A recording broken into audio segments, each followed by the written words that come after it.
Refinery Safety Forum. This is a series of meetings that we're doing as part of our public outreach regarding the activities of the California Interagency Refinery Task Force. And we do have simultaneous translation in Spanish. So, Carlos? Muy buenas tardes. En caso de que tengamos personas solo de habla hispana, contamos con traducción simultánea. Los dispositivos están en la parte de atrás del salón. Gracias. Great. We realize it's a little early, and people will probably be coming in. We only have the library until 7:30 tonight, so that's one of the reasons that we started a bit earlier. Last night we went a lot longer. Hey, Dave. So what we're going to focus in on tonight are two aspects. And there are many aspects to refinery safety, and there are even more aspects to all the issues related to petroleum from the time it comes to the ground until the time it's consumed. The focus here is on refinery safety, and we're going to be talking about the results of the first phase, the first objective of an inventory of air monitoring capabilities at all the refineries around the state for emergencies, both fixed and mobile. Okay? And then we're going to talk about proposed regulations under what's considered the Safety and Prevention Work Group as part of the Refinery Task Force. And these are very in-depth and far-reaching regulations that are being worked at this point, what's called the pre-regulatory phase. We're trying to get the word out now so we can get as much input so that we can modify it, so when we go into the formal process, it'll be as close to done as possible, because the more changes we do during the formal process, the longer it takes. And we really want to get people's input.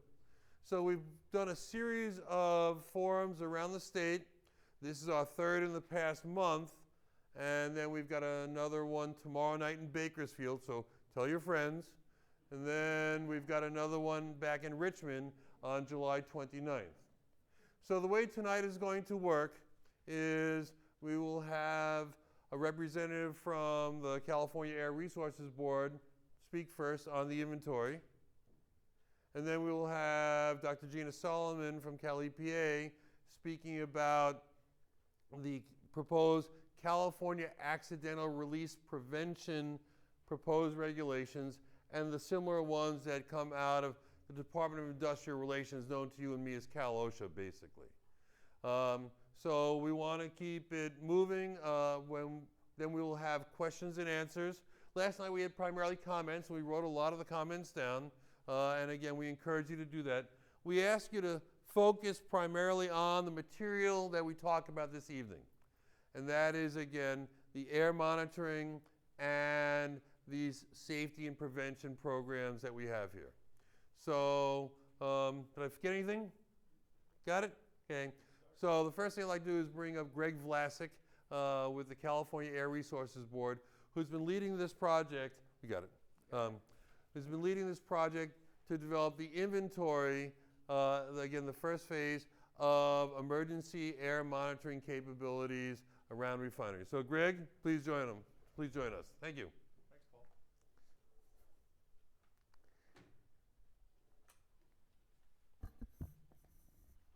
Good evening, everyone. Thank you very much for coming. Thanks, Paul, for that nice introduction. And by way of furthering that just briefly, I represent the Monitoring and Laboratory Division of the Air Resources Board. We're based in Sacramento. We are not involved in any way with compliance or enforcement at refineries or any other facilities for that matter. We are the technical and analytical services of the Air Resources Board. And we were asked a couple of years ago when all this process started by the governor's refinery safety working group to work on to do an assessment basically statewide of all the refineries and the way that air monitoring was conducted by the refineries and in the surrounding communities, because there were concerns raised going back to the Chevron incident in 2012 about whether there was enough data, whether health officials and the emergency responders and the community were getting the right information in a timely way about what was going on with the air quality with that large refinery fire up there. So that's how our organization got involved in this. As Paul said, we're conducting a detailed and comprehensive assessment statewide of all those air monitoring systems throughout the state. And I just want to share with you tonight for about 15 minutes or so how that project is coming. We're partnering with the 4 local air quality districts that have major oil refineries within their jurisdictions. Of course, so South Coast AQMD here in Southern California, also Bay Area AQMD, San Luis Obispo, and San Joaquin Valley, which is responsible for all of the air monitoring and air quality regulations in Kern County, where there are currently 3 refineries. Is to conduct this exhaustive inventory of all of the assets in California. The next objective 2, is to do a detailed analysis of all of that and come up with findings and recommendations related to what could be done better by the refineries, by the air districts, how coordination could be improved by the different response agencies, and publish findings and recommendations on that analysis. Our third objective is to develop statewide guidance on best practices based on what we learned in the process. And then our fourth objective is ongoing coordination, training, and just continuing to work to have more efficient, more unified responses in terms of monitoring air quality during refinery incidents or really any other type of industrial air release. So there will be other industries benefiting from this evaluation in addition to just the refineries. Oh, getting ahead there. I'll get it. Here we go. Okay, so objective 1, which we completed May 12th of this year and published on our website and was widely distributed to the stakeholder groups for the Interagency Refinery Task Force. It included all of the air districts, local responders, the refineries, state and federal governments as well, and some institutions that we surveyed to get some help about air monitoring and helping us out with some air monitoring research. So this was very comprehensive. We're not just looking at the instruments or the equipment that's available, but we're looking at the personnel, how the personnel are trained, where they're physically located, how far it would take them to get to a refinery incident to set up air monitoring, and all of the protocols and procedures that make that happen. So it's quite comprehensive. We started by sending out a detailed questionnaire to all of the stakeholders, the refineries, all of the agencies that are involved in response, asking about all this information. And then we assembled all of that. We followed up with interviews, went out to all of the regions, interviewed, sat down with environmental and safety officials at the refineries, with the technical staffs from the air districts, all of the emergency response agencies, and we toured the refineries as well so we could see all the equipment that we were talking about, and we reviewed that information with the other involved agencies as well. Here we go. We looked at several layers of air monitoring, and there's quite a bit of air monitoring that's done. It's not done at every single refinery, but in total, there's at least 6 different layers of protective air monitoring that are done in and around refineries that we identified. And if I could just run, whoops, I didn't want that one. Let's try this one. Just to run through these quickly, in the refinery itself, the first line of defense is what protects the workers, and that's the process unit air monitors.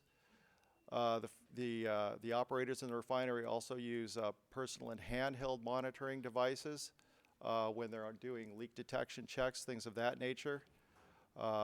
Fence line monitors are typically not necessarily on the fence line of the refinery literally, but they are at the normally placed at the boundary of the operating equipment or these tank farms where any kind of release or emissions are likely to occur. And then in the community, there's both portable monitoring and mobile monitoring that can be brought in by vans and set up quickly during an accidental release to check the air that's actually the air quality in the surrounding community. Many of the hazmat teams, as well as some of the air districts, have these types of mobile lab vehicles, which you may have seen on site at some different types of incidents, typically a chemical incident or anything where there's going to be a toxic or a hazardous release. They'll bring all this equipment out into the field, and they can collect data in real time and distribute it to all the emergency responders and the media and the community. And then the air districts have fixed air monitoring stations that run 24 hours a day, 7 days a week, and these are the fixed locations that are monitoring for the ambient air quality all of the time throughout your communities. And in some cases, these are well placed to provide data about anything that's coming out of the refinery. They're not cited specifically for that, but sometimes just by coincidence, they can provide valuable information. I should mention too that most of these, in fact, every single one of these different types of monitoring, with the exception sometimes of the air monitoring stations, can collect data in real time. That is, they read instantaneously the analysis the instrument does, captures data continuously, and then it can transmit that data to the operations center or to whoever's operating the equipment. In some cases, the air monitoring stations have that. In a lot of cases, they don't. They will, again, they're looking at sort of the long-term air quality picture for a regional area. So they may transmit data every hour or once a day, even in some cases, or sometimes less frequently than that. So it depends on the purpose that the monitor was set up for as to how often the information is reported. But for the most part, with modern technology, it can be gathered on a real-time basis and transmitted quickly to an operations center. I'll just run through quickly some of the findings of our inventory phase. These are not the formal findings from the analysis, but we did find some interesting things that we wanted to share with you. Some of these will come to as no surprise to you at all, but some of them are unique to different areas of the state or to specific refineries. So we found that interesting, and I hope you will as well. We did note that all the refineries conduct drills and exercises with their local fire and hazmat departments. That's a good thing. They're cooperating to that degree, and they go through those practices in order to have a familiarity with each other's response capabilities. All the refineries conduct both proactive and responsive community patrols and you may be familiar with this, if they get odor complaints, they go out and they make a genuine effort to track down the odor and what the problem is, whether it's even from the refinery, if it could be from another source. And they do their own security patrols, security and safety patrols, for the purpose of protecting the refinery assets, of course. During an incident, they'll also send out members of their fire brigade or their safety teams to take out the portable equipment and collect data as well in the surrounding community. And we saw that at every single refinery out of the 15 that we looked at. So that's a good practice as well. All of the 4 air districts that have refineries in their jurisdictions do some level of monitoring around refineries already. And it would be helpful for, I think, communities to know that and to know what is being monitored for and what's not. Volatile organic compounds, hydrogen sulfide, ammonia, and sulfur dioxide are typically what is monitored for around refineries. Again, in some cases, this data is gathered and is immediately available. In some cases, it's only reported hourly or maybe once a day. But all the air districts do some of that in your communities surrounding refineries. And all of the air districts have some ability to put out the types of emergency portable and handheld equipment, which is available to help support the fire departments and the hazmat teams as well. So they all have that to some degree, not equal, but they have some capability to do that. Sir, I'd be very happy to answer your question if you could just wait till the end of the presentation. Thanks so much. I may answer it along the way.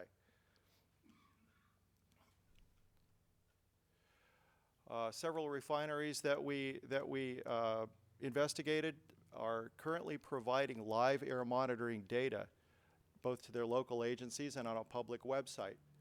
There's one in Bakersfield, and there are two in the Bay Area that are already collecting data either at their fence line or in the surrounding community, or both. And that information is posted within 6 minutes to a public website. So if you folks in those communities who have any concerns about what's going on at the refinery, just log into that site, put it on your favorites list, and you can go there and see exactly what the monitors are reading at those refineries. I think that's a very good practice. It's something like we'd like to see a lot more of. There's one refinery here in Southern California. It's the Tesoro Refinery in Carson that is running a very sophisticated model for off-site releases in the background of its operations. So they have a bunch of process unit refineries, if you recall back to the previous slide, where they have lots of alarms and different sensors placed within the refinery, and all of those sensors are providing data to a modeling program. And if they feel that there's a release or an elevated level of VOC, of volatile organics, or another compound, they can switch on that model and immediately see where that release might be coming from and which direction, based on the meteorology, it might be moving, and what the potential for that moving off-site would be. So that's another very innovative approach to looking at what the potential is for a possible off-site consequence, which is obviously what we're trying to be aware of here. And there's a couple of other refineries that have that capability, but they don't have it in a constant ready mode, but they do use it for all of their hazard assessments within the refinery, and when they do analyses of different safety considerations, they use that same technology or that same model. There's one air district, the San Luis Obispo Air Pollution Control District, that does actually exercise and drill with their refinery. The other districts do not normally do that. But San Luis Obispo, little old San Luis Obispo, with its one refinery there, they do that on a regular basis. Again, that's something that in our analysis and in our larger report of findings and recommendations, that's going to stand out as something that we think is a practice that we're encouraging. There are also several unique refinery-related safety programs and rules around the state. And just to give you kind of a general idea of what some of those are, there's one air district, the Bay Area AQMD, actually requires real-time monitoring both in the surrounding, the area immediately surrounding the refinery, but in some cases even in downwind communities. They require additional real-time monitoring of hydrogen sulfide and SO2. So that's a layer, and that's by regulation. That's something that the other air districts don't currently have. Also in the Bay Area, they have had something in place for a number of years called the Industrial Safety Ordinance. That has a lot of very valuable features for industrial safety that are geared towards chemical facilities and towards refineries. And actually many of the elements of that are being and have been incorporated into the regulations that Dr. Solomon's going to be describing. there are active care organizations. If you're not familiar with CARE, it stands for Community Awareness and Environmental Response. And these are citizens groups who actually work with local agencies and in some cases with the refineries. And it's really a community education group so that activists in the community can develop safety messages for schools, for hospitals, for daycare centers, for all kinds of medical facilities, and just for the general population to understand more about the hazards associated with refineries and then share that with their neighbors and their communities. So we think that's a very positive practice as well. Very much along the lines of what TRAA is doing here locally. And then just one more quick group of findings. We found one refinery that has a formal emergency response and unified command agreement with their local fire department, and that actually is here in Torrance with the ExxonMobil Refinery and the Torrance Fire Department. The relationship between those two entities is unique within the state in the degree of cooperation, the degree of advanced planning that they do, the training and the exercises that they do together.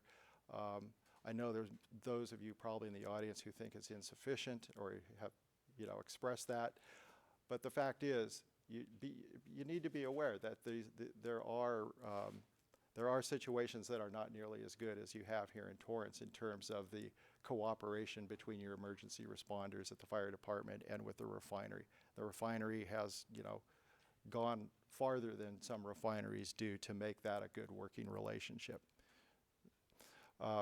There are two refineries that are currently using open path fence line monitoring systems. Now, open path monitoring is just one means of looking at what the emissions are that are crossing the boundary of the refinery. It's not a perfect system. It's one of the more advanced systems, though, and there are other refineries that have different types of fence line monitoring. It's easy to set up a fence line monitoring system that is just a bunch of point monitors scattered in an array around the refinery. That can be effective as well. But with open path systems, you can protect a much larger span of the refinery boundary with fewer monitors. So that's a benefit of open path monitoring. And those are the two that have that are the Chevron refinery in Richmond and the Phillips 66 refinery in San Francisco, Rodeo. And there's one refinery that's currently providing real-time community monitoring, and that's the Chevron refinery in Richmond. And I'll show you some pictures of what that looks like here. First, this is a picture of the open path monitoring system. This one happens to be at the Chevron refinery. So on the left here, there's actually a couple of different projectors here. There's a ultraviolet light projector here and also a laser projector. And what this is doing is shooting a beam about 1,000 feet out to this tank over here where there is a reflector mounted. And what this system is actually doing, these light beams that are being shot out here and reflected back, there's then a sensor that can actually read based on the spectral signature of the chemicals that are between those 2 points, can determine whether the compound is present that it's monitoring for and roughly what the concentration of it is in the atmosphere. So it's a very expensive and sophisticated system. It's also very expensive to maintain, but it does give sort of that long-range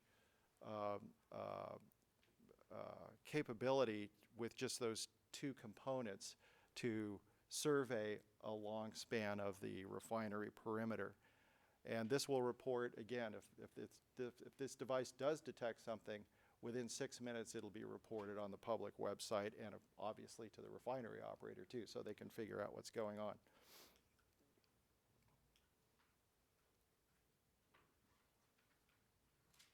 And this is one of the community monitoring trailers. These types of trailers have been used by air quality agencies for a long time. But basically it's a lot of sophisticated and expensive instruments housed in a portable trailer. This one happens to be situated at a public housing facility that's just east and downwind of the Chevron refinery in Richmond.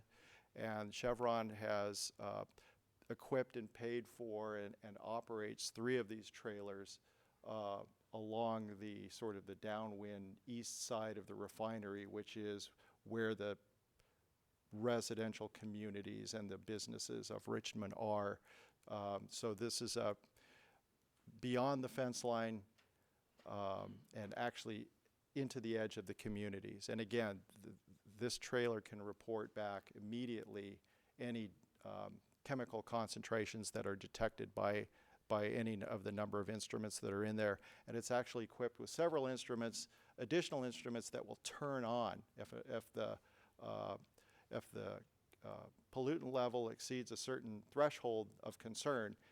That will automatically trigger turning on several other instruments that then begin recording and monitoring for additional chemical compounds. And this is also reported on the public website. We have an online clearinghouse at the Air Resources Board that we've set up. All of our work is published there. You'll find our Objective 1 report. If you're interested in looking at that in any detail, you'll find it there. You'll find the Refinery Task Force reports there. And we're also keeping track of incidents. So the incident that you had here down in at the Exxon refinery and several preceding incidents are sort of logged and archived. Some of the details that we were tracking during those events from Sacramento there's some archive of that at this site as well. If you can't remember the long web address, you can just Google or do a web search for ARB refinery and you'll get there. So with the completion of the Objective 1 inventory, we're now working as hard and as fast and as thoroughly as we can on getting the analysis completed. We're working closely with our Air District partners. We've been meeting the last couple of days with our local emergency response partners, fire departments and inspectors to work through some of the issues that we want to make sure we get the details right in this analysis, because we will be coming out with findings and recommendations. We'll be holding some public workshops once that report is issued,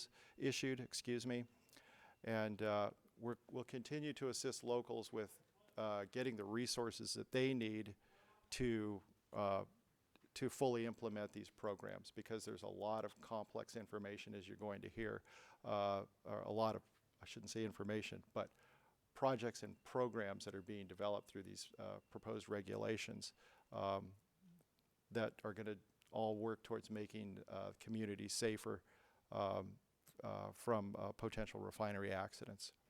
And then, as I said earlier, we're going to be continuing to facilitate ongoing collaboration through training and working groups to keep this effort moving forward. Okay. I think at this point, well, I'll just turn it over to Dr. Solomon at this point for her presentation, and then we'll take all the questions at the end. Does that sound right, Paul? Mm-hmm. Okay. All right, thank you very much. Thanks, Greg. Thanks, Greg. Was there one pressing question? I just want to make sure that. Who was it who had their hands up? I just want to make sure if there was a really pressing question on that first presentation. I hate to keep barging on. Did you want to ask your question, sir? I don't want to open it up to like a big discussion, but I do want to make sure that a key question gets answered.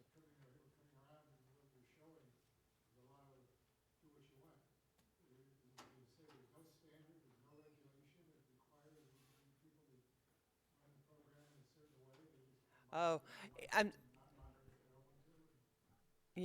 I just thought you might have a question about that first presentation, but we'll definitely have an opportunity for you to speak about what's on your mind. And what I'm actually going to be talking about is the regulation. What Greg talked about is some of the monitoring issues that we're looking at, but I'll be covering the regulatory change that we're putting together. And so I hope maybe that'll answer some of your questions.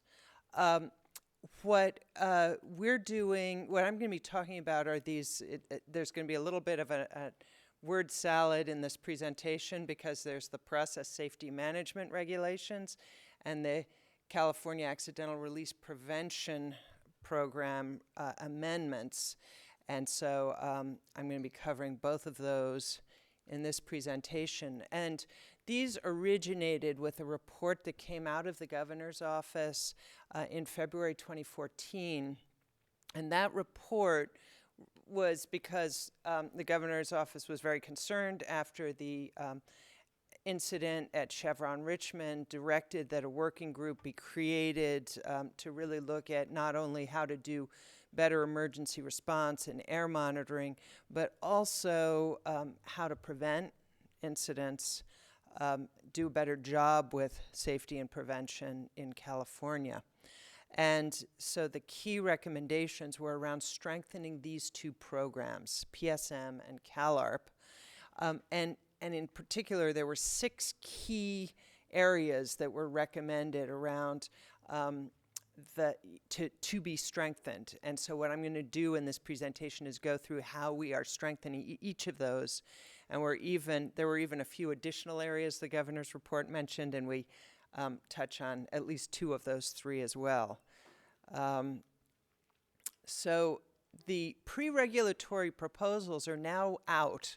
They were released at the end of May, and that's a large part of why we're here, because we want to let you know that these are released, that they're publicly available on this website here, calepa.ca.gov/refinery. And you'll see them flagged as being new.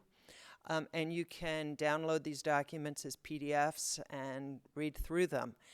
I know it's not everyone's cup of tea to spend their evenings reading detailed refinery-related regulations, and I do have to warn you, they're over 30 pages long, and in fact, the CalARP is well over 160, 150 pages or so, because the amendments are buried in a lot of existing regulatory language, and so you have to wade through, but it's clearly marked what's new and what's old.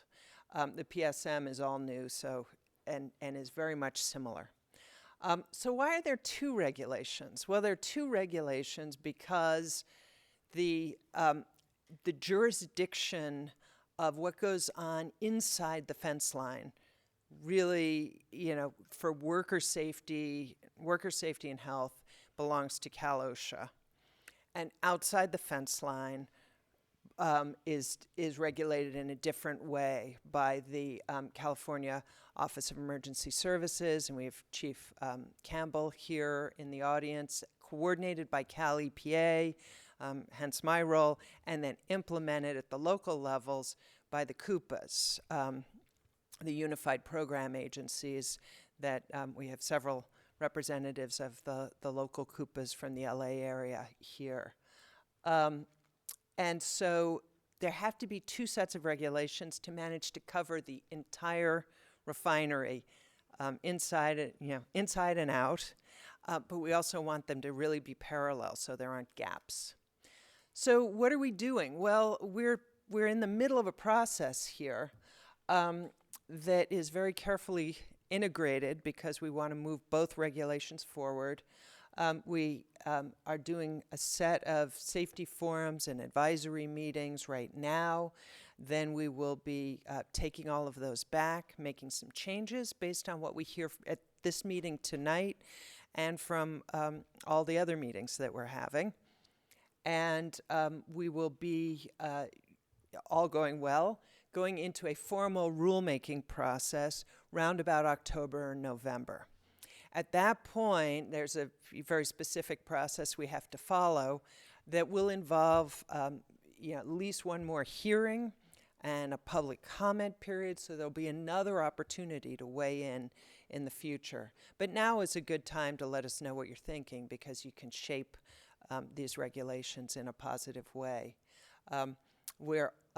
We anticipate that about a year from tomorrow, all going well, the regulations will be in effect.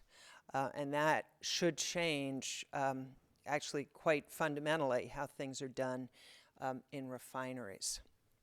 So the walking you through these regulatory changes, I'm going to just sort of give you the Cliff Notes version in a way, the abbreviated version, the summary, and talk you through it so that if you do choose to look at the documents, you understand the structure. So you'll see that both of these regulations actually now currently are only applicable to petroleum refineries, not to other industries. That might or might not happen in the future, but at the moment we're focusing on refineries because of some of the hazards that refineries pose. We have slightly different purposes to both documents.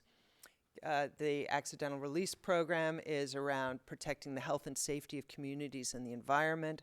Process safety management is really about minimizing the process safety risks to which employees may be exposed. But in both cases, there's an effort to prevent major incidents, which is really what we fundamentally want to do. And we have in the definition section a definition of major incident, which is, you might think it's sort of intuitive, but we do need to think about what we're talking about. And it's, has to do with a fire, explosion, or release of a highly hazardous material. And I'll show you the definition of highly hazardous material in the next slide. And it has the potential to result in death or serious physical harm, or which results in a shelter in place or an evacuation order in a community. And then we have a number of other definitions that are important because they trigger different things. In a lot of cases, the regulations will be pushing the refineries to do things to the extent feasible or to the greatest extent feasible. So we have a definition for what we consider feasibility. And yes, the definition does include economic considerations, so cost, but it also very much considers health and safety and environmental considerations.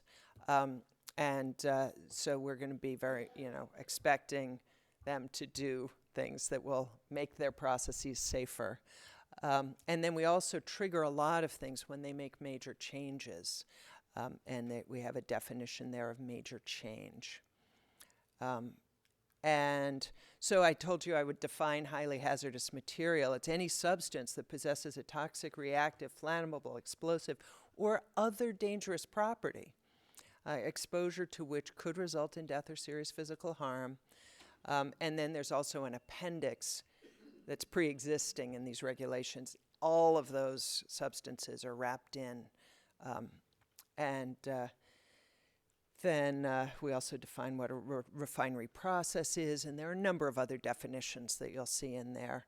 And then there's a table of contents in each of these regulations. This is the one from the Cal-OSHA version.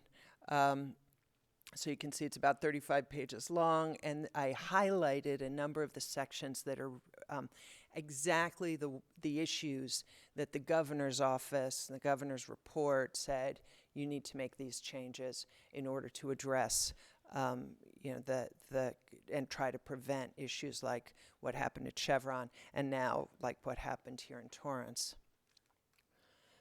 So let's go through them. Damage mechanism reviews. Well, what does that mean? It means, for example, down in the lower right, you can see a photograph of the corroded pipe that burst at Chevron Richmond.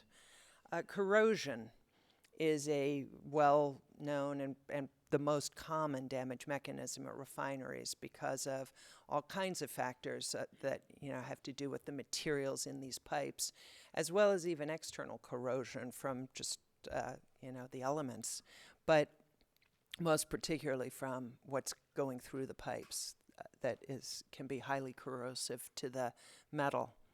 And so there's a systematic approach to evaluating different damage mechanisms and evaluating their probability, how to prevent them, and how to also address them in a way that will basically stay on top of corrosion or other damage mechanisms so that you don't end up with something leaking, bursting, etc. These damage mechanism reviews need to be done within the first 5 years. Half of them need to be done within 3 years. The reason we're giving them 5 years is that they're going to have to do a lot of them. Some refineries have already been doing these, but some really haven't, and they're going to be having to do potentially many hundreds of these reviews, and so we want them to do them well. We need to give them a little time. Then they, every 5 years, have to go back, revalidate them. They have to review them if there's an incident. They need to include employees in the process of doing these reviews. And then this goes into a step that refineries currently have to do, which is called the process hazard analysis, which is something that basically integrates all of the hazards of the process and develops recommendations for how to reduce those hazards. Another thing that's related to the process hazard analysis is the hierarchy of control. And this is really a key component and very innovative component of the regulation that has to do with pushing refineries to move towards inherently safer approaches whenever, to the greatest extent feasible is actually the language.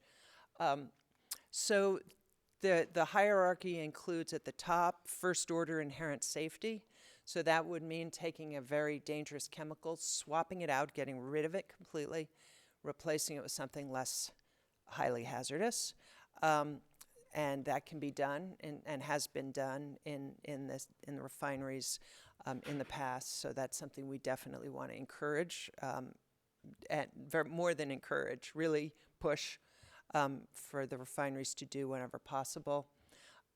Second order inherent safety is just the rung lower on the ladder, which is if you can reduce, say, the pressure or the temperature in a process, you would be making it quite a bit inherently safer, even if you can't completely eliminate the chemical. Or if you can't do either of those, you end up in an area called safeguards. And I'll talk more about safeguards in a moment, but and here they're also called layers of protection. And so those could be something like a containment tank would be a passive and highest order layer of protection, so that if something spills, it will end up in a secondary containment instead of all over the place. An active layer of protection could include some kind of a shut-off switch that will, will stop something from escaping or flowing. And a procedural safeguard would be something that a person has to do. You have to go turn a valve or shut something off manually. So that's the lowest of the low in the rungs of the hierarchy of hazard control. And that's something that would only be countenanced if there's nothing else that can possibly be done. And so that's the kind of process that the refineries are going to be having to go through. And they're going to have to do it initially for every process in their facility. They're again going to have to revalidate it every 5 years. There are a whole bunch of situations when they're going to have to do a specific hierarchy of control, like coming out of this process hazard analysis. If they're proposing a major change, if a major incident occurs, they definitely have to look at it. And when they're designing any new process unit or facility, this is a situation where we actually are requiring them to make the hierarchy of control analysis available to the public. And I know that there's some folks in the audience that are very interested in this issue and who came up to me and asked about it. It's tough we're having a tough time sort of weighing what to require to be made publicly available and what not. On the one hand, there are going to be hundreds and hundreds of analyses coming out of these processes, these efforts. Many of them will include a lot of confidential business information, trade secrets, some of which could be used in ways that even might be malicious. So we have to think about all of those. We also have to think about, on the other hand, wanting to get as much information out as possible to the public. And so, especially when there's something new that they're planning to put, in a community, essentially, next to a community, we think the community should be able to make sure that that thing is designed in a way that incorporates all the principles of inherent safety. And the reason for that is when they're designing something new, they should be able to do it right at the top of the hierarchy or as close to the top as possible. If it's something that's been in place for a long time, often you're not able to get quite as high in the hierarchy of control. So that's the reason that we want to make sure that that's done right for new things especially. Again, employee representation is very important in this process and in each one. You'll see it again and again in my slides. And the refineries need to select, as I said before, the highest order inherent safety measure unless it's not feasible, and then they need to document. If they say it's not feasible, they have to explain why and justify it. And this is something that the regulators, Cal OSHA or the CUPAs, can review, and if they don't agree, they can say, you haven't persuaded us, and push back, there are enforcement mechanisms in all of these components. So I mentioned safeguards or layers of protection. One of the key things about these safeguards, and one of the reasons we're requiring a separate safeguard protection analysis, is if you have a bunch of safeguards in place, you want to make sure they're independent from each other. You don't want to end up in a situation where, say, there's a power outage or something, and it knocks out all the safeguards. And suddenly, then you have the potential for a really big problem. You have to have the safeguards so that if one gets knocked out for some reason, the others work. And that's the whole principle, one of the whole key principles of designing these places safely. And so they have to check that and make sure that each individual safeguard is effective and the combined safeguards for every failure scenario, and they really have to play out all these potential failure scenarios, that they are effective and independent. And again, they have to have employees involved. For those of you who were here last night, I gave the example of or not here, but in Carson, I see some of the same faces.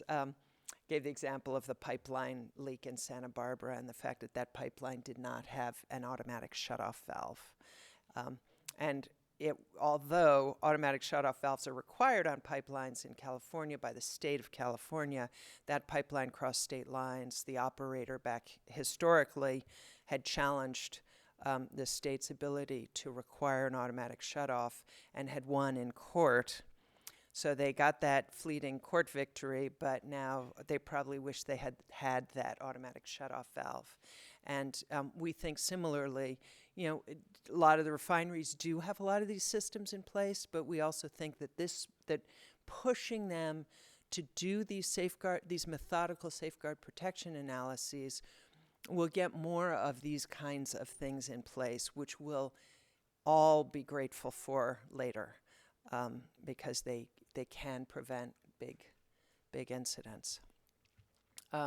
So now I'm going to go, I've talked a fair amount about the equipment type things, the process equipment, but I'm going to now talk about the people, because there are a lot of people doing a lot of very important jobs in refineries, and what they do has the potential to make things safer or less safe. And there are things that can happen at a management level that can influence that quite a bit. For example, shifts in staffing. I heard last night in the public comment session from an operator who said that now he may be having to operate more than one unit. And feels that is too much of a workload to be able to do safely. Those kinds of questions, without having an opinion in that particular situation, there is a need to really do a careful evaluation. Say, is it safe for an operator who currently operates this unit to also now be operating another unit in addition? Can that be done effectively, safely, even if some kind of emergency situation exists which may demand that person's full attention? So changes in staffing levels, changes in the experience level of employees, changes in shift duration, changes in responsibilities all need to be addressed with this careful evaluation of what's called management of organizational change. And that has to be done by a team. It has to include employees and employee representatives. And they have to document the basis for their decision of either, yes, we're going to go ahead, or no, we won't. But if they decide they're going to go ahead with the change, they have to document why that change will keep the process safe and will not increase the likelihood of a major incident. And the refinery manager needs to certify that in order to implement the change. So that's going to put those processes under a bit more scrutiny. Human factors, also very important, and also something that needs to be incorporated in every process. So you can have a whole bunch of pipes and valves, and if they're not adequately labeled or color-coded, or it's not obvious what you need to turn, and you've got someone who's tired or it's an emergency, and they're running to turn a valve or something, there's a possibility of error. There are ways to engineer out those kinds of errors, and that's what human factors analysis is all about. It's making sure that that there is as little room for error, even under high-pressure emergency situations, or when you've got people who might be tired at the end of a shift. Things are designed well to match human capabilities. And so these are all the kinds of things they need to take into consideration, and that needs to be incorporated in all of their operating and maintenance procedures, management of change and organizational change, and they specifically need to look at staffing, shift work, overtime, and fatigue. And the final human component is the safety culture assessment. And so it's easy to put a safety first sign up on the wall, but does the culture of safety really permeate the facility all the way from the top down? And that's something you can only learn from talking with the employees, doing surveys, doing focus groups, getting people in who know how to do a really deep evaluation of the safety culture. Do the employees feel that if there's a safety concern, that they are encouraged to report it, or are they encouraged to stay quiet? That's an important thing that we need to know.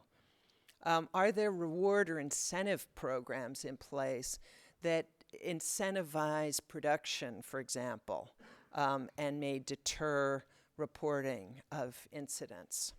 Are there production pressures that might encourage people to cut corners, or to operate, push the safe operating limits a little bit? And is there encouragement of effective safety leadership at all levels up and down the organization? And so this safety culture assessment needs to be done every 5 years. They need to do a midterm check every 3 years. The employees and employee representatives need to be involved in all phases of this assessment. Needs to be signed off on by the refinery manager or their designee to make sure that the very top of the organization is attuned to these safety issues. And then again, all of these reports are reviewed by our enforcement teams. So they will be going on site, reviewing them, making sure that they're done and that they're done well, and that that any issues that come up are followed up on. And so speaking of follow-up, there is a whole section of the proposed regulations that talks about program management. And some of the key pieces there have to do with making sure that the roles and responsibilities, where the buck stops, is very clear in the management system, that there is a compliance audit done every 3 years, and that when any of these teams, like the ones doing the damage mechanism or the hierarchy of controls or these safety culture assessments, report back and they have recommendations from those teams, those recommendations need to go into a process where they are reviewed against some very stringent rejection criteria. So most of them have to be accepted unless they're downright wrong or not relevant. But they turn into corrective actions. Corrective actions have timelines associated with them in the regulation. And then if there's any delay in the timeline, those need to be communicated both to the regulators and to the employees, and, as you'll see in a moment, to the public. And so all of these need to be documented all the way through to closeout. I also want to talk about some of the employee rights in the regulation. I've already mentioned that employees participate in all of these phases, but there are a couple other important pieces. One is that there needs to be a system to anonymously report hazards, and that the employer or the owner of the refinery needs to provide written responses when there is a written hazard report, so that and then that needs to be retained so that when we, our folks come on site, they can review all of these hazard reports. Employees also have the right to refuse work due to safety concerns, so that's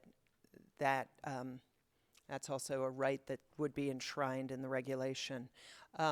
The operator has the authority to shut down a process, and the refinery must track and document all of these components, again, so they can be reviewed.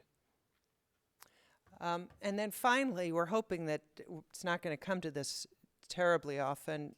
That's what we're trying to avoid. The photo at the bottom is a real incident. But we actually are using the tool of incident investigations in this regulation to also require investigations of near misses. So in other words, nothing might have actually happened or gotten out into the community, but there was the potential. So it says investigate all incidents that resulted in or could reasonably have resulted in a major incident. And so we want them to learn from any things that even if an incident didn't actually occur. They need to start the incident investigation right away. It says must begin within 48 hours. We heard public comment yesterday saying it should begin immediately, and I thought that was a really interesting, useful suggestion and very consistent with what we think as well. So we'll be taking that back to our, as one of the comments to our group. Initial report needs to come out within 90 days, final report within 5 months, and that report would contain interim and final recommendations to prevent recurrence and reduce the risk of future incidents. Incident reports will be made publicly available if there is actually a major incident, not the near misses, because we want those to be really learning experiences for the refineries. But if there is an incident, you have a right to know what happened, and that does need to be publicly available. And as I understand it, that will be happening with the Torrance incident, that there will be a publicly available report on that will be that you'll be able to then learn about. I'm very interested in seeing that as well. And then another piece that's going to be publicly available, the performance indicators. So as I said before, you know, if they miss a deadline, and it needs to be reported not only to the employees and to the regulators, it also needs to be reported to the public. If they're past due it's actually past due corrective actions from investigation of major incidents or past due recommended actions from the process hazard analysis or past due inspections. Those are reported. They're reported publicly on a website for all the refineries in the state, that's the plan. And then a number of other things will also be reported on that website. So that pretty much covers it. And I do want to put up some emails there so that if you have comments, thoughts, or questions, if you do decide to download the documents, read through them, and have some thoughts about them, please do send us, you know, an email with any thoughts that you or suggestions that you have. And so now we'll open it up to comments, questions, ideas, anything. Thank you, Gina. Oh, So, right. Couple items. First of all, we have a sign-in sheet here. Everyone that goes on the sign-in sheet, we get notification of any other future activities that we're going to be doing. And we've got a little sheet on the just the current processes that we're going through. Couple points I want to make. One is that these proposed regulations are on top of very extensive current regulations on both the Cal OSHA Department of Industrial Relations side and the ones that are actually owned by the Governor's Office of Emergency Services. And after the Chevron Richmond event, one of the keys to the Governor's report is the mandate to both strengthen and align the regulations. So what was just presented here is on the safety and prevention side in order to, again, strengthen that. But we also want to make sure that the refineries spend their efforts on doing the work of substance and not spending a lot of time generating a lot of reports. And that's where we're really working on aligning these so that it take the substantive activities and ensure that they're putting their efforts into the stuff that really makes a difference. Okay? Now, you talked about the safety and prevention regs. One of the things that are not here tonight are another component, much shorter, which are our emergency preparedness and response regs. And they're close to coming out similar to this in the pre-regulatory phase, but they're not quite right. That address some of the issues of monitoring and notification. And I hope to see you here when we have our meetings when we talk about those also. What we'd like to do tonight at this point is we've got a microphone here. You will be a star of stage and screen on the TV. We're asking you again to please try and keep your comments and thoughts confined to what we talked about here tonight. We could talk about crude by rail, we could talk about many other things, but tonight we really had to kind of focus in on the material that was presented here. And if you have comments, please, we're asking you for the most part to keep your comments to around 3 minutes. I know that the Torrance Refinery Action Alliance has got like a prepared statement to kind of cover a lot of other folks here. So we will be reasonable, but please again keep the focus here. Comments, questions, and some of the things that we just don't have the answers to, but we will try and capture, and your input will help us to refine these regulations. So anything else? no, I don't think so. Okay. I think, well, just that we will be, I guess we're being kicked out at 7:30. Around 7:30, right? So We can't go on as long as we did last night. right. Last time we As waited much for as we Dave can. to throw us out, but I think Torrance Library is going to throw us out in this case. So, sir. Dr. Solomon, is this on? Yeah, it is. Okay. I'll bring it up a little Okay. bit. Well, I can bend over. Okay. Some other people may not want to tie. Okay, Dr. Solomon, thank you very much. And this is the second Torrance or Torrance Nearby event, at least that I'm aware of, you've been involved in, because you're also involved in the DDT site just outside of Torrance that not everybody here knows about, the Superfund site there. And I very much admire the work you're doing there. My main question is this presentation that you went through so quickly and is substantive available? Yeah, the presentation is actually on our website, Okay. on the refinery website, so please feel free to download it. There's a bunch of other information. There will be more coming up.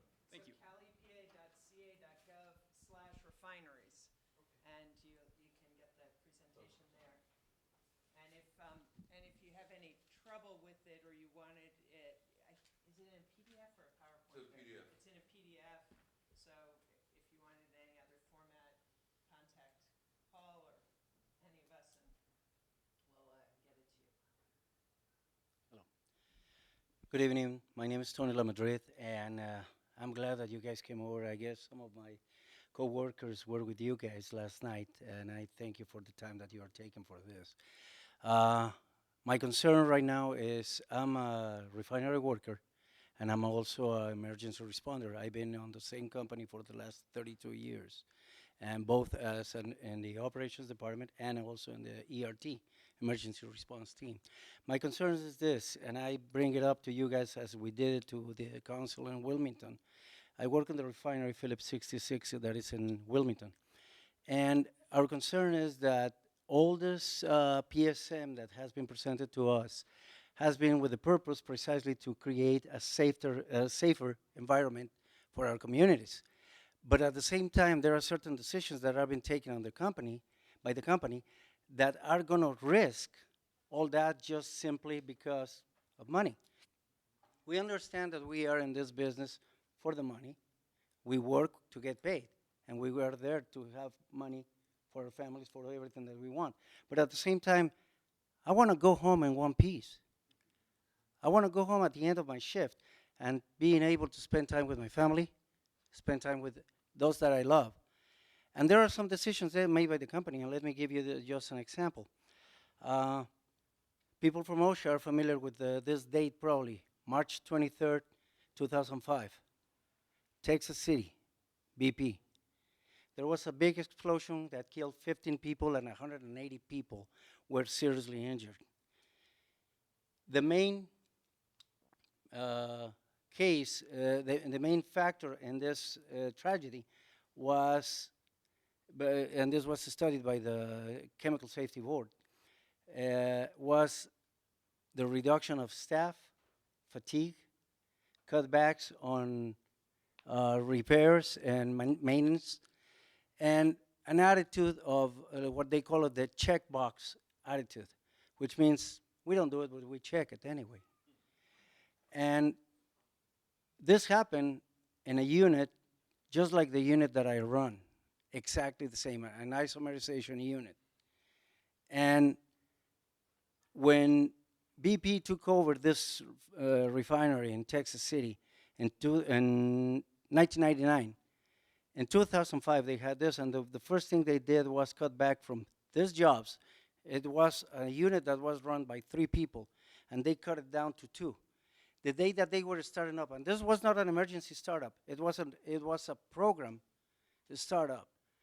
At the end, it was only one person running. The supervisor that was supposed to be there, he left because he had an emergency at home. And they left one operator that had been working there for 30 days in a row. And they worked 12 hours a shift, just like we do. 30 days in a row. Naturally, decisions were made wrong. Instruments failed. There are moments that you run those units and you can tell when an instrument is failing. And then you stop everything. But because of the reduction of staff, trying to get 2 people to do the job of 3 or 4, this happened. And there's 15 families over there that were affected permanently by losing somebody they love. I hate to tell you this. I see some of the people that work with us in the refinery. This refinery is trying to do the same decision. They are trying to cut back our jobs just because they want to save I don't know, half a million, $600,000 a year. Do you know how much it costs to pay in compensation on that? OSHA probably knows. They pay billions, not millions, billions of dollars in compensations. 2 years to rebuild the refinery, plus they lost the reputation of confidence that they had. It's been ingrained in us that safety first. All I want to do is that the refinery, and we need your support. We need your support. All that we want is that the refinery really, safety first, means something, not just money. Thank you.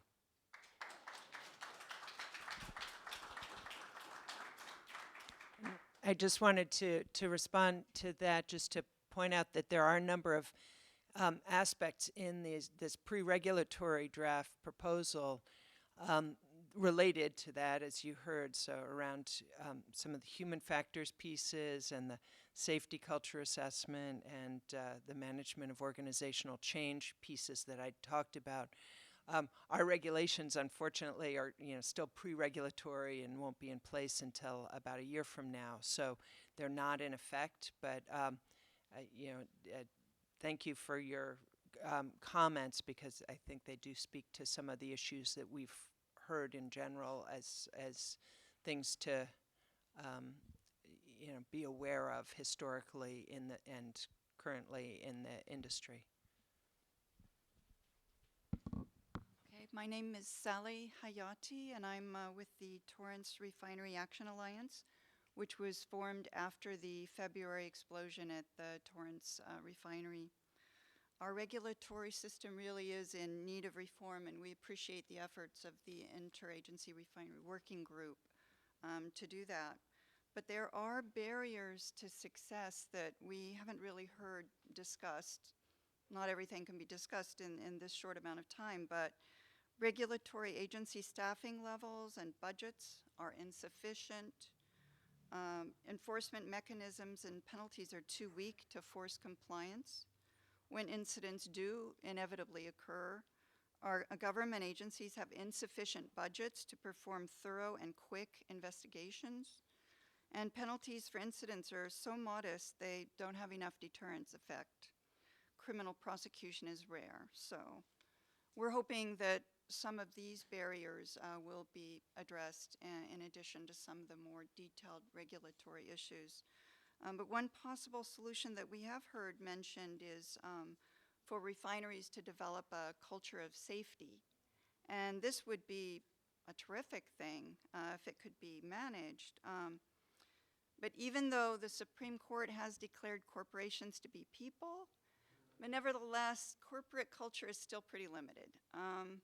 They favor increased growth and profit and reduced costs. I think as this gentleman was pointing out, they cut corners. They do everything possible to reduce the cost, and they do everything possible to increase their growth and their profits. So ExxonMobil is quite content, and we've seen many times with a culture of hazardous conditions, not a culture of safety. After all, this is an industry that is rapidly and consciously driving the world towards catastrophic global warming, with massive loss of human life, the extinction of innumerable species. So they will never have a culture of safety, and we shouldn't disarm ourselves by thinking that they will. So now TRAA would like to discuss one serious Torrance refinery hazard that didn't make it onto the agenda for this safety forum, but which is very important. Repeating some of my comments from yesterday's forum, I want to talk to you about hydrofluoric acid. One of the strongest acids known. It is used by only 2 refineries in California, and both are here in our region, ExxonMobil in Torrance and Valero in Wilmington. This use threatens the lives and health of more than 600,000 greater South Bay residents. Hydrofluoric acid, for those that are unfamiliar with it, causes severe burns, lasting internal organ damage, and it can kill you on the spot. When accidentally released under refinery conditions of heat and pressure, it doesn't fall to the ground and stay in the refinery. Instead, it bursts out into a dense cloud of toxic gas that hugs the ground and can drift with the wind for miles into our communities. There's a video, a constantly repeating video back there, in which you can see what it looks like. This is why the Department of Homeland Security lists hydrofluoric acid as a terrorist chemical of interest at risk for use by terrorists in amounts greater than 1,000 pounds, and ExxonMobil has 250,000 pounds of it on site.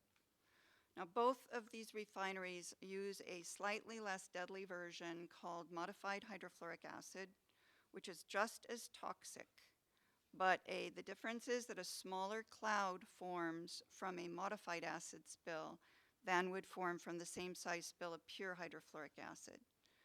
But unfortunately, there's so much modified hydrofluoric acid on site that there's plenty, more than enough, to form a large cloud that can kill or injure people miles away from the refinery. TRAA has created maps to visualize the threat we face, and they're back there. The toxic cloud formed by a leak of just 5,200 pounds of modified hydrofluoric acid from one container, that's just 2% of the Torrance refinery's inventory, would drift with the wind for 2 miles into our community. 2 miles at concentrations strong enough to kill with short-term exposure. To kill for 2 miles outside. Beyond that, and up to 3.2 miles, the acid cloud would be toxic enough to cause serious, irreversible health effects to almost everyone with short-term exposure. Even beyond 3.2 miles, people would suffer adverse health effects from exposure. 256,000 residents live within this 3.2-mile toxic radius surrounding the refinery. Mass casualties could occur. The cities most affected are Torrance, Redondo Beach, Lawndale, Gardena, Carson, Hermosa Beach, and the southeast corner of Manhattan Beach. Because the consequences of a modified hydrofluoric acid release are unacceptable, the refineries and their supporters resort to denying that such an accident could ever possibly happen. But such an accident could happen, and this isn't even the worst accident that could happen. Terrorism or earthquakes could be the cause, but refinery explosions and fires alone are more than capable of breaking pipes and bursting vessels full of hydrofluoric acid. Such leaks have happened multiple times at US refineries, including at ExxonMobil in Torrance, and people have died. Dumb luck has averted mass casualties so far, but don't be misled, because hydrofluoric acid is more toxic at lower levels than the Bhopal chemical that killed more than 2,000 and injured 200,000 in 1984. That is why Big West Refinery's 2008 request to use modified hydrofluoric acid on the outskirts of Bakersfield was denied, because it is too dangerous. And then California Attorney General Jerry Brown, now our governor, his office wrote that modified hydrofluoric acid is an extremely toxic and volatile compound that can pose a risk to the public health. Eliminating the use of hydrofluoric acid in any form would be a substantial benefit. The use of modified hydrofluoric acid should be avoided when there is a viable alternative. And there is a viable alternative, and this is an unnecessary risk. Solid acid catalyst technology or ionic alkylation could replace modified hydrofluoric acid, completely eliminating the possibility of a catastrophic incident and allowing us to live without fear. Even piped in sulfuric acid, as used by other refineries, would be a preferable alternative. It's time to make the slogan about use of inherently safer technology a reality. When we ask why explosions keep happening despite all the inspections, we are told, well, keep in mind, refineries are, after all, dangerous places that can never be completely free of incidents. We do our best.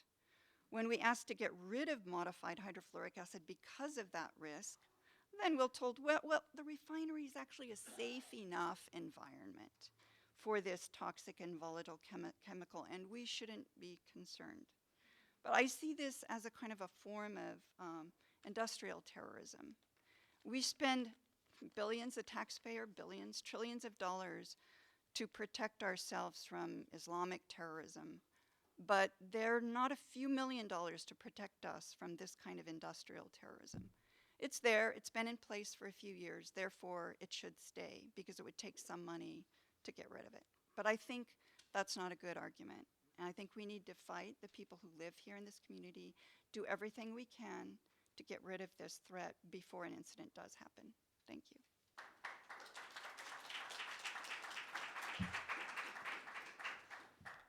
Hi, can you hear me?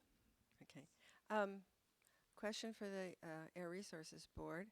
You didn't specifically, I'd like to know specifically if Torrance ExxonMobil is doing air monitoring for modified hydrofluoric acid. See, that's what I thought. Hello? Okay. Yeah. My question was for the Air Resources Board. I'd like to know if Torrance ExxonMobil is doing air monitoring for modified hydrofluoric acid. Is it process unit monitoring? Is it fence line? What are they doing? To the best of my knowledge, I know for sure that they're doing process unit monitoring. I'm absolutely certain of that. And I've seen the unit and I've seen the monitoring equipment there, as well as some of the specialized safety equipment that they have for that unit. They also have to report that information immediately to the South Coast Air Quality Management District. They have a special legal arrangement with the district. It's a court order. It's not a standard rule of the air district, but they do have to report the monitoring to the air district directly. So there's a special agreement just for that process and for that potential release to keep the air district apprised of the status of that unit. And is that real time, the reporting? I don't know the answer to that. I believe that it is, but I'm not certain.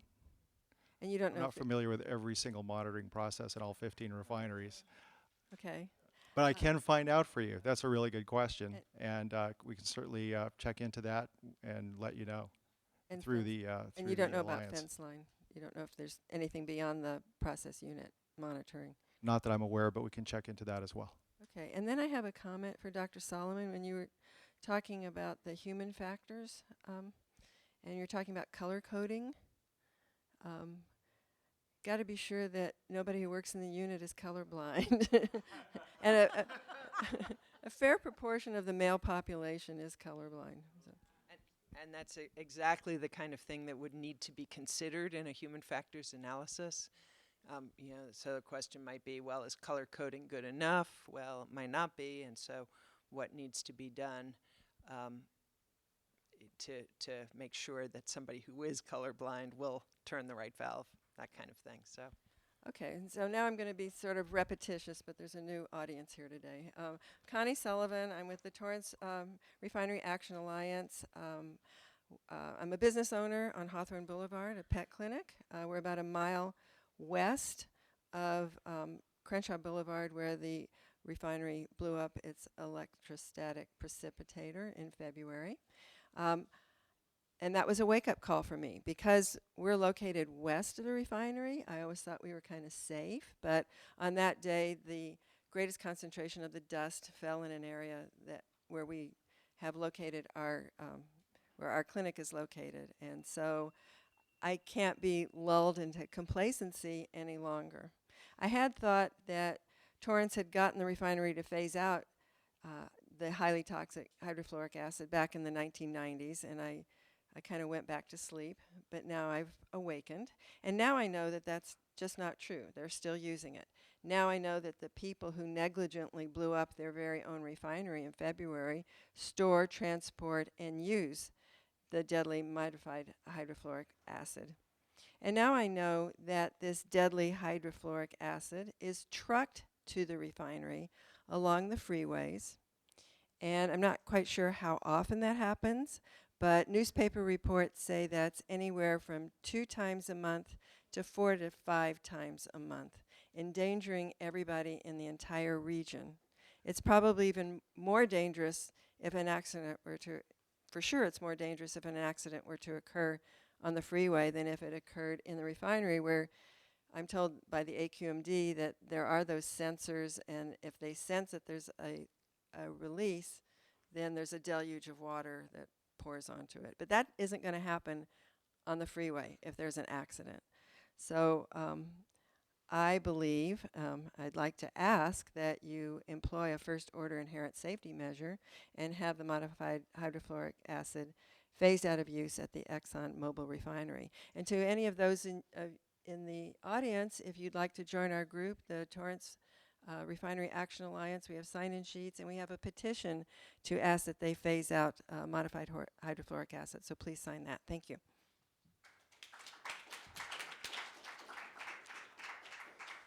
Hi, my name is Mary Ann McFarland. I'm a longtime resident of the city of Torrance.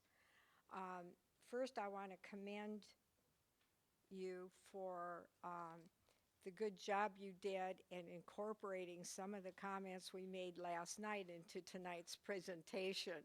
I noticed there were a few nice changes in there, and thank you very much. We're listening. I know you are.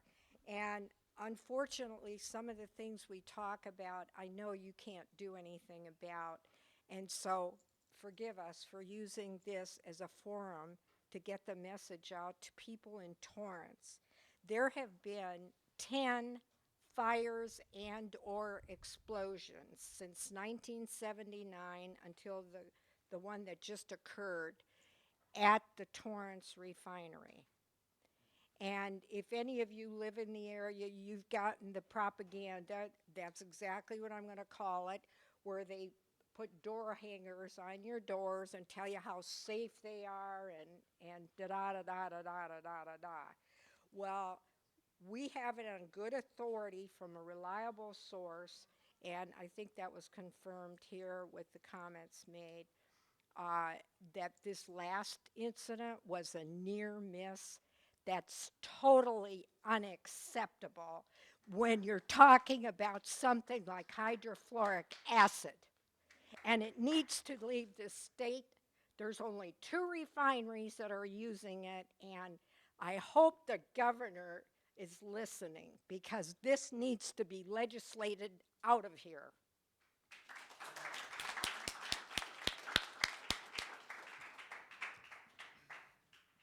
Good evening. My name is Varo Asorian, and I'm a longtime resident of Torrance. I live in South Torrance, and I'm really new to refinery safety, but I do think it's a really important issue because people can die, and I'm glad that you're rewriting the regulations. They're going to make them more strict, and I really don't think that money should dictate what we spend on safety.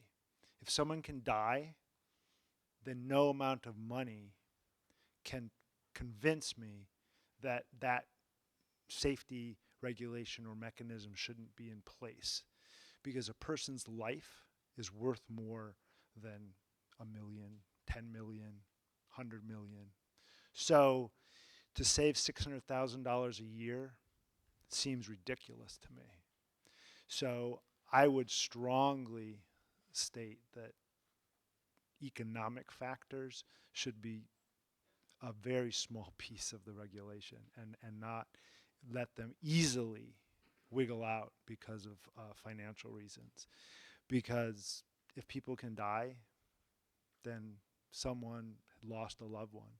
And I didn't understand about the modified hydrofluoric acid. I was ignorant. And ignorance is bliss. But I'm no longer ignorant, and I know that it exists, the modified hydrofluoric acid at the ExxonMobil Refinery, and its existence on site has made me very nervous, given that only 2% could cause many hundreds of deaths, possibly thousands, in the event of an accident. And reassurances that an accident will not occur are insufficient in light of ExxonMobil's recent explosion. In sum, common sense dictates that a highly hazardous material should be removed forthwith to ensure that it kills no one. Thank you.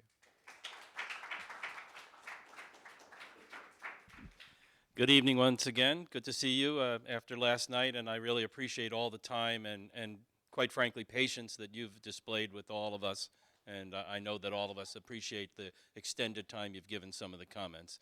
My name is Joe Galliani. I'm the organizer of South Bay 350 Climate Action Group, and I'm a proud member of the Torrance Refinery Action Alliance, a lot of action going on there.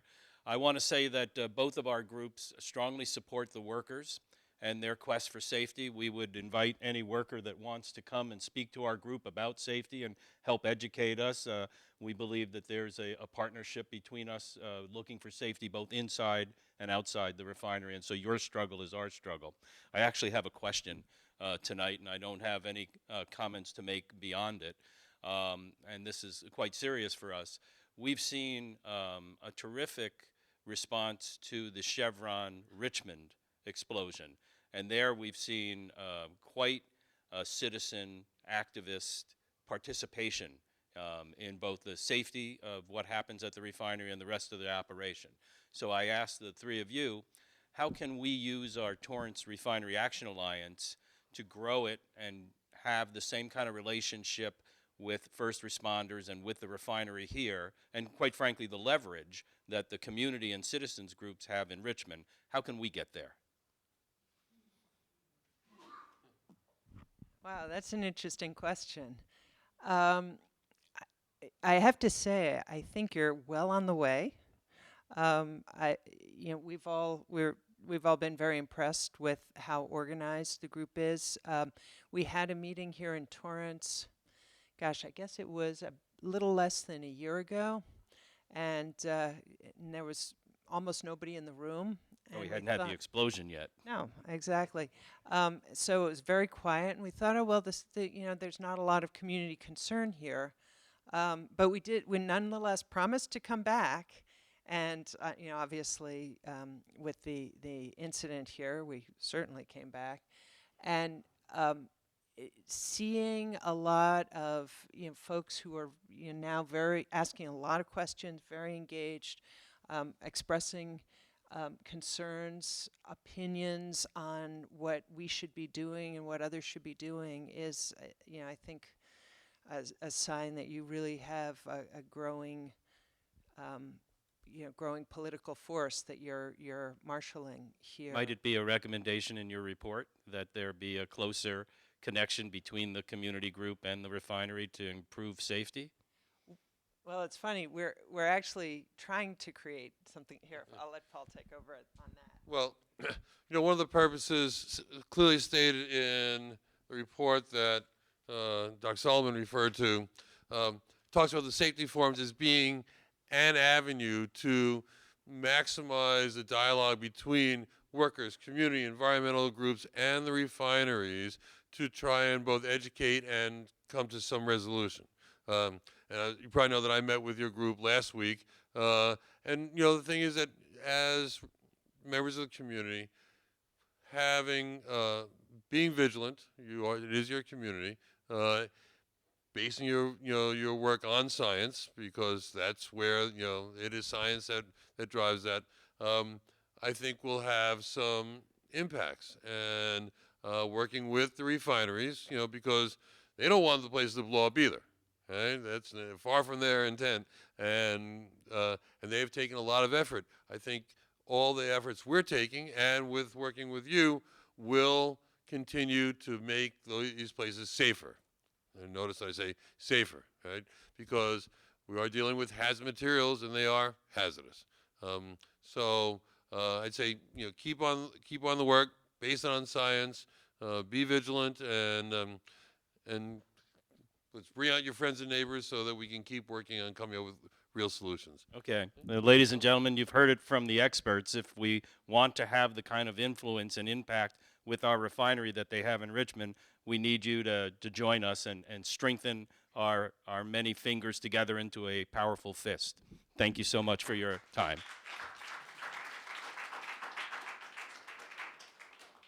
Hello, Jimmy Gao, North Torrance resident, and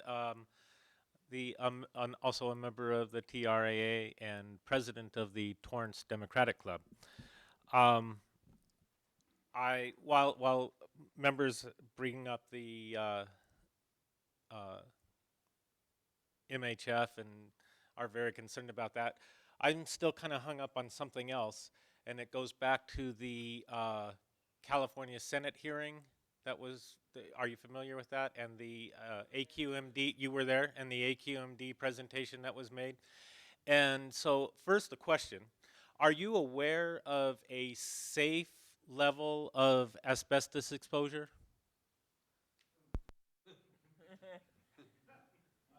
If there is, like, so, and let me read from the AQMD report, where they took samples on February 21st, and they took 13 bulk samples, and of those samples, 2 contain greater than 1% asbestos. So if you were on site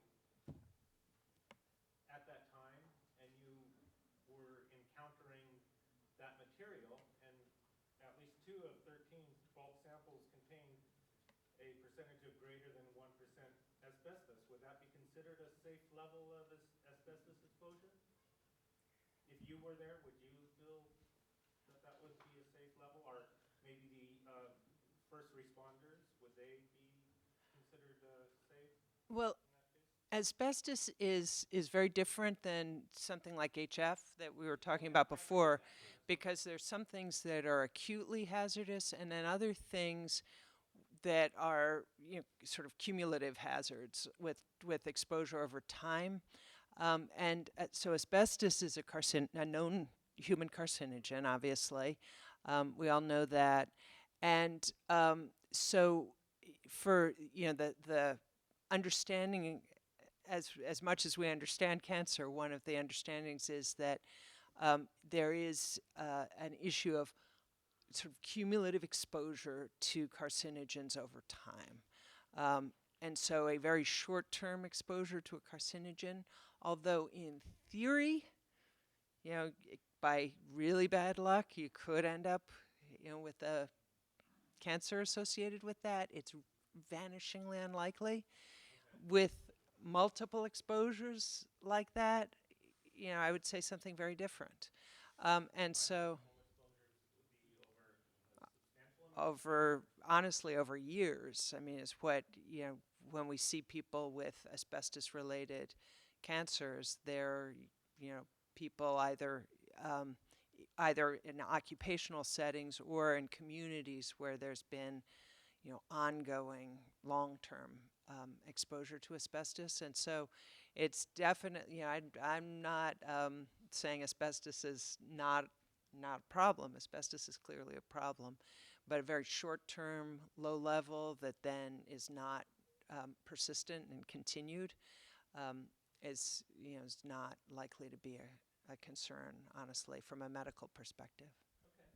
Well, I've just been really curious about that. Yeah. It seemed like it was potentially a problem, but okay. So Yeah. thank you for answering that. So. All right.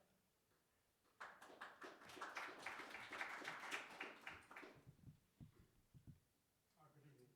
My name is Rodelco Barrubias. I work for Phillips 66. I spoke last night at last night's meeting about the issue we're having at the refinery. Close to the mic. Hello? Talk about the issue. Is it on? Yeah. You have to get very close. Yes, I'm talking about the issue Oh, we're having. it's Maybe not. Maybe when people, as soon as they grab it, it hits the pause button. Let's see. Okay, push buttons. Push the buttons at random. Okay, stand by one. Stand by. Here. It's yours. Bring the band out behind me, boys.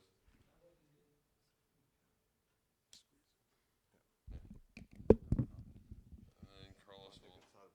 Okay, there.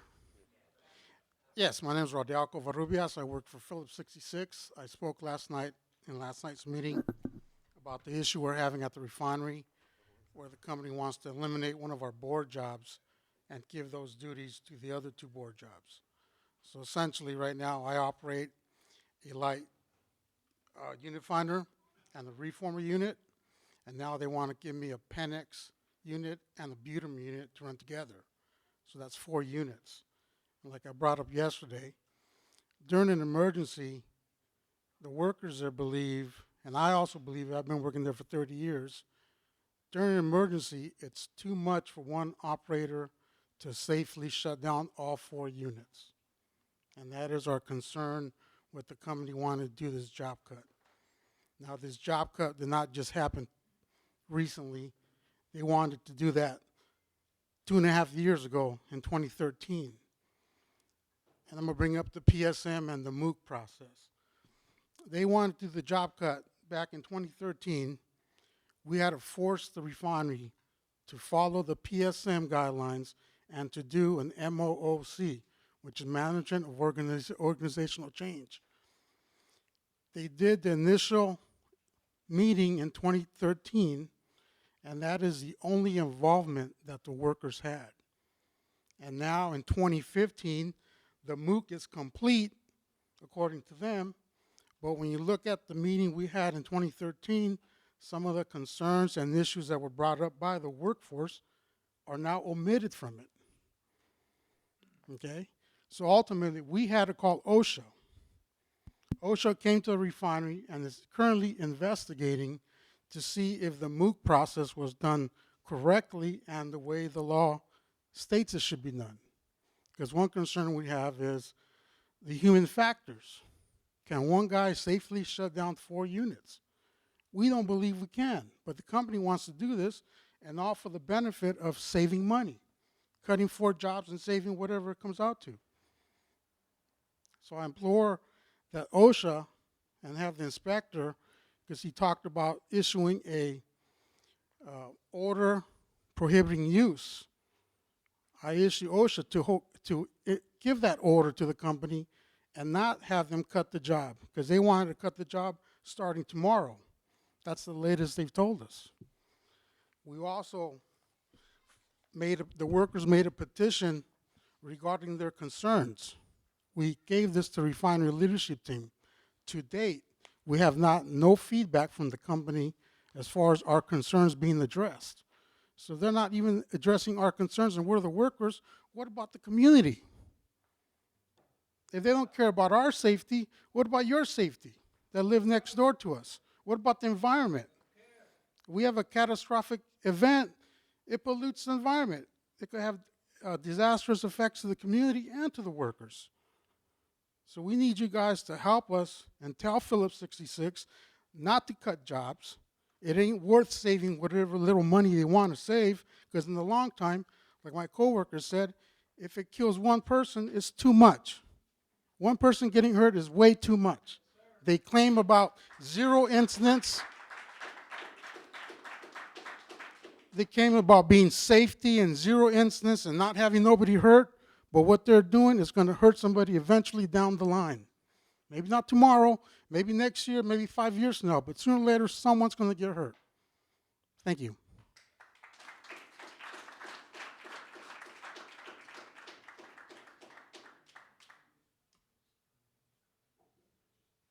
Good evening. You can hear me? Good, okay. My name is Alan Harris. We no longer live in Torrance. We've moved, we live in Marina del Rey right now, but I'm feeling very negligent in not having attended these meetings and probably very unknowledgeable on many of the subjects you're discussing. I want to first of all congratulate the speakers to date. They've been absolutely eloquent in their comments.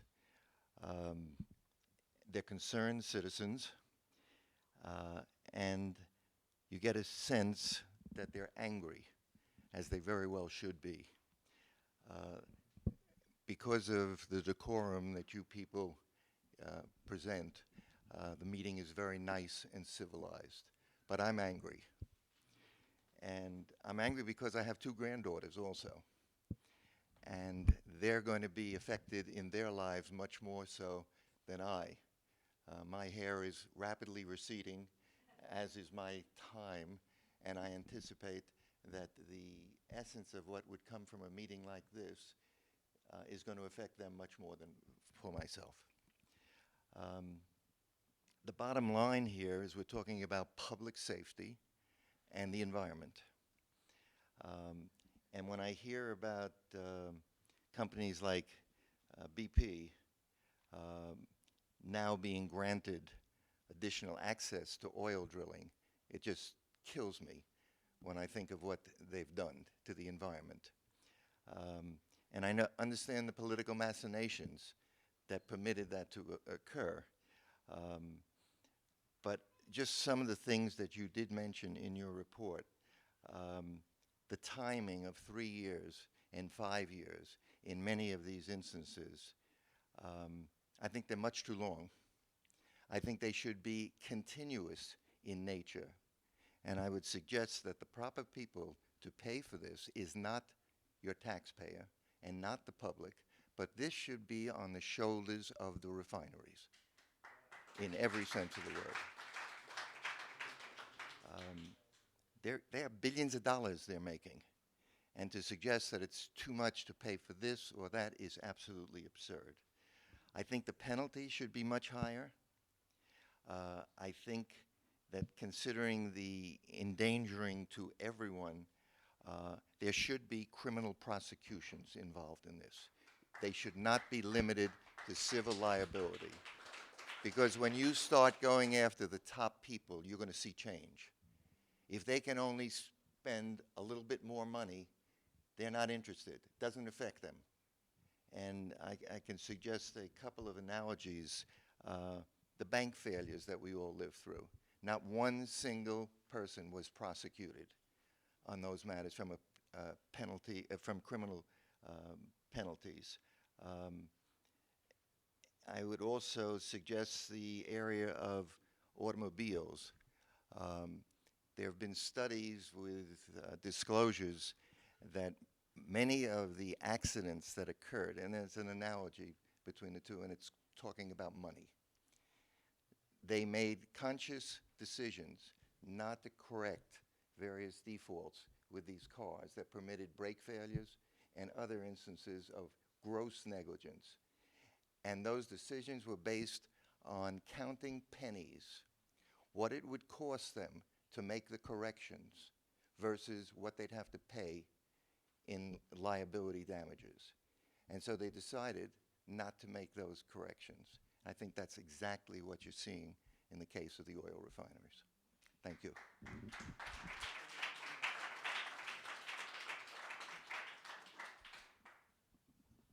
Good evening again. Thank you very much for bringing us this information. And I'm going to try not to sound too angry. My name is Alicia Rivera. I'm an organizer in Wilmington for Communities for a Better Environment. And I have some issues that you say here that you are going to be monitoring for corrosion issues. And this is very important because the Chemical Safety Board, and I guess the reason why your task force, you guys are doing this is after the Richmond refinery explosion, right? And that issue was found to be due to corrosion, correct? And was there an analysis afterwards about local refineries that they also have corrosion issues? Yes, there were actually a number of different activities that happened right after the Chevron Richmond around some of the temporary leak seals, or clamps as people call them, that were sometimes put on, you know, as a temporary fix that would sometimes be on for a long time on pipes that were suffering from corrosion. And then Cal OSHA went around and inspected pipes at quite a number of places. Which refineries locally here? You know, that's a good question. I can find out. El Segundo? Well, yes, definitely. I know they looked at El Segundo. They did an inspection at ExxonMobil. But I can find out which all they've looked at in this area. Yeah, I'm not. And so since we know that there already has been a significant explosion at the Richmond refinery due to corrosion. And since we also know that there is corrosion issues at some of our local refineries, could you tell us what has happened so far about those issues? Or will it have to wait the period of time or 3 to 5 years for it to be addressed? I would like to know how is it being addressed, if at all. Yeah, it's difficult to answer. First of all, when you have crude oil, especially ones with high sulfur, you're going to have some corrosion.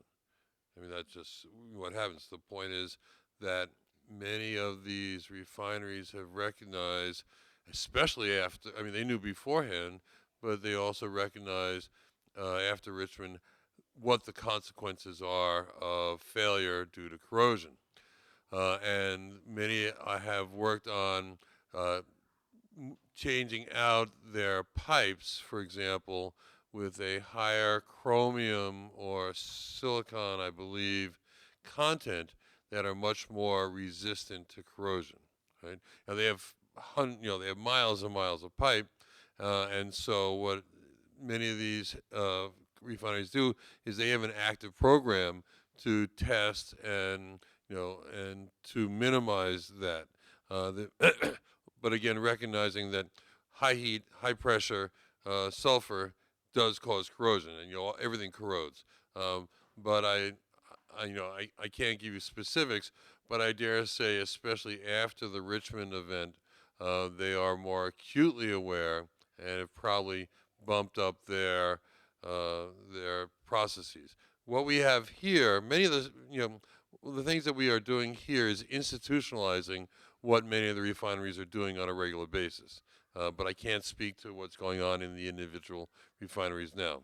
I wish I had a better, more specific answer for you, but they are aware, and many times they have taken active measures to improve and to prevent corrosion-related events. Is that relatively okay?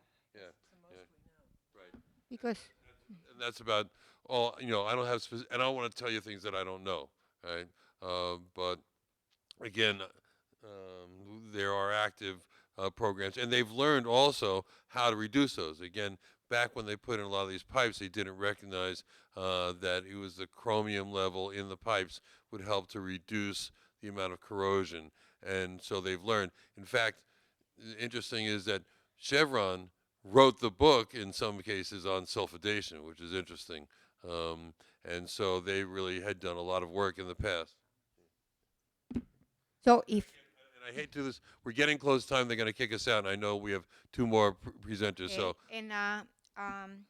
so I was interested to know what, if anything, the task force is doing after the Richmond explosion proactively, not just the refineries, because the Richmond refinery had the corrosion issues for many years, and they were cited for many years until it finally the pipe rupture, right?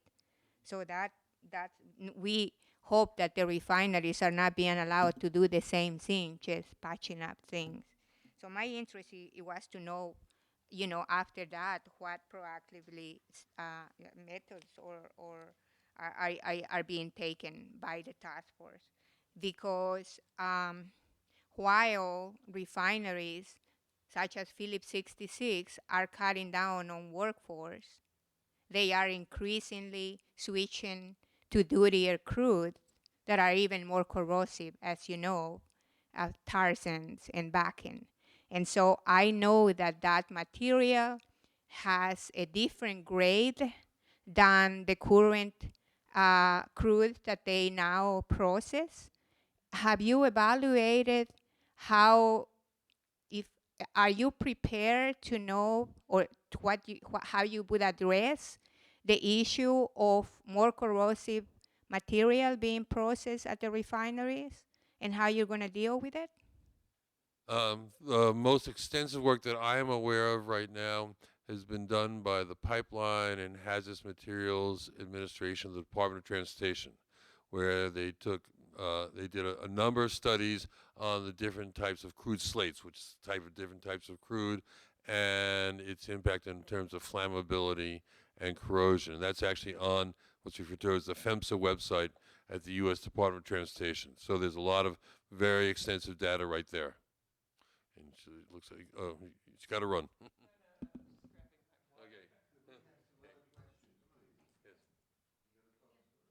Okay, well,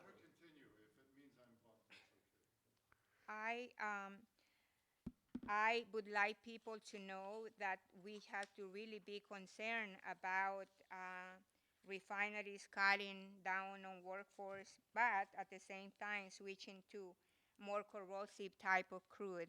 And we need to really be making, you know, working with the refinery workers, because they are the ones who really know what's going on. And I do have a petition here, if I hope that everybody sign it, you know, addressing Phillips 66 issue, that we are opposing to them cutting down on workers for extremely important units.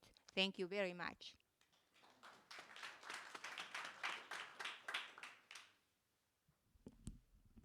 Good evening. My name is Al Murathucci, and I want to welcome you to Torrance in the South Bay. I'm a former California State Assembly member representing Torrance in the South Bay. I'm also a former Torrance School Board member. But most importantly, on February 18th of this year, I lived about 2 miles south on Crenshaw Boulevard from the refinery where the explosion happened with my wife and daughter.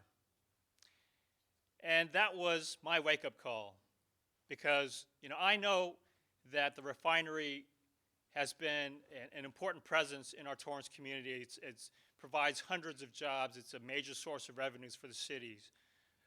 But it was a wake-up call for me, especially when I started learning about the hydrofluoric acid. And I read about it in the Daily Breeze, our local newspaper, and it talked about the history of accidents of hydrofluoric acid, and it talked about how this cloud of death that can go wafting for miles. Now, I understand that we have in Torrance this modified form of hydrofluoric acid, but I think, as Ms. Hayati's presentation earlier really laid out in a very factual and very persuasive manner, I haven't heard a good explanation as to why this refinery in Torrance is one of only 2 refineries in the entire state of California that still uses hydrofluoric acid. I haven't heard a good explanation as to why we continue to use this recognized dangerous chemical in a densely populated area like the South Bay. So I'm raising those questions. I'm still open to hearing some good explanations, but that is my primary concern, the continued use of modified hydrofluoric acid at the Torrance refinery.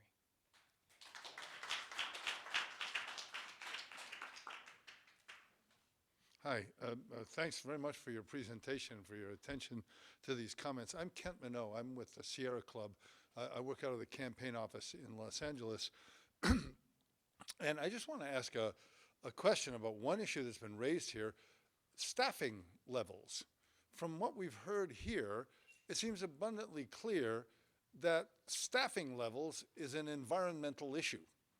Staffing levels has an enormous amount to do with the safety both inside and outside.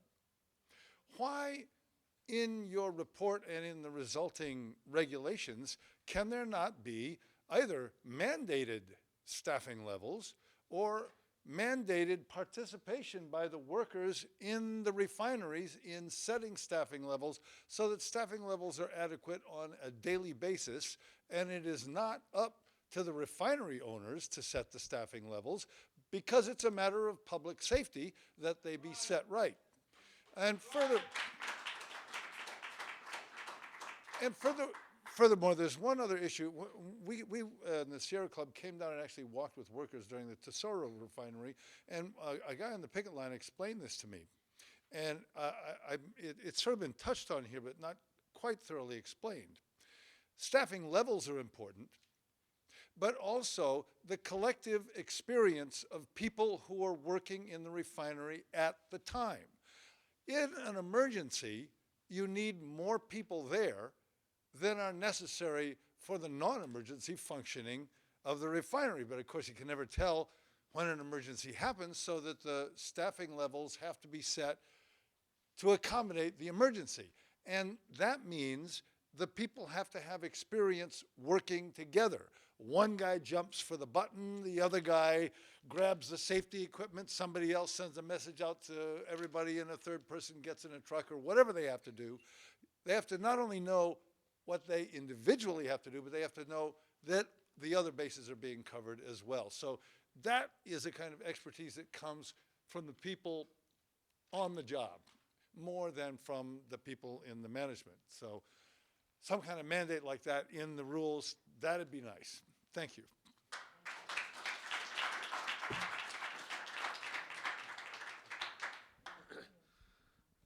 Thank you for your patience.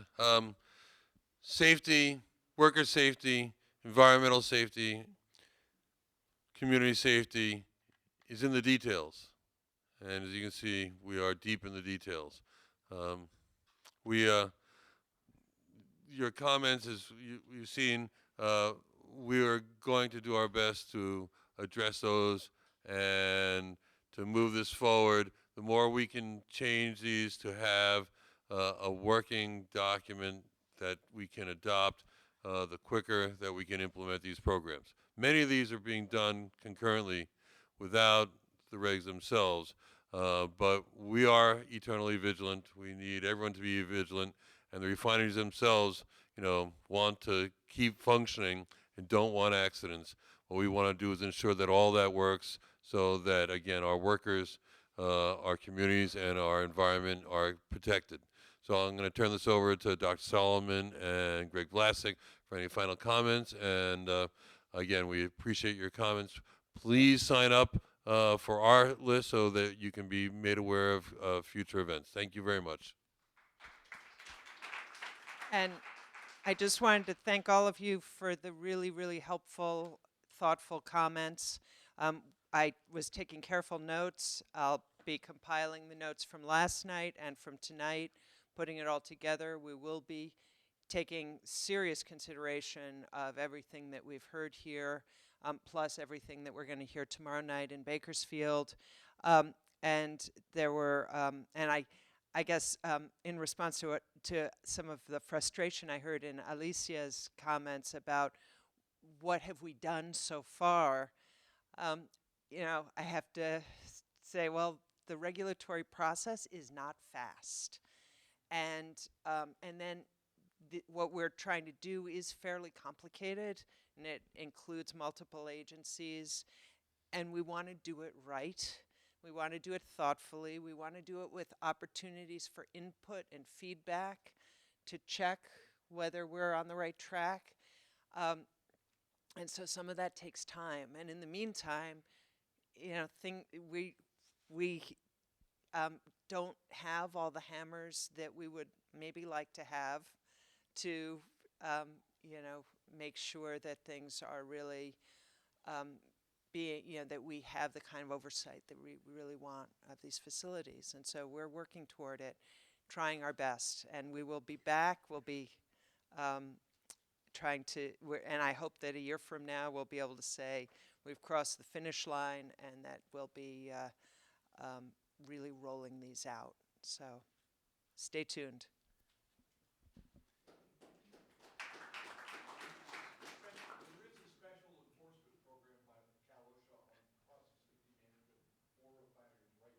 That's true. That's true. I just want to thank you all as well for being here and for your sharing your very enlightened perspectives about what's going on in the community, what your concerns are, your actual experience with the various refineries, whether it's from an employee perspective or a resident as a parent perspective. It, we take this all very seriously, and it is very helpful to our process. I do want to assure you that I will get back to the Alliance with the answers to the additional questions about additional information, particularly on the hydrofluoric acid and how that is monitored, and make sure that we get that information to you. So thank you very much. And thanks to Torrance for hosting this.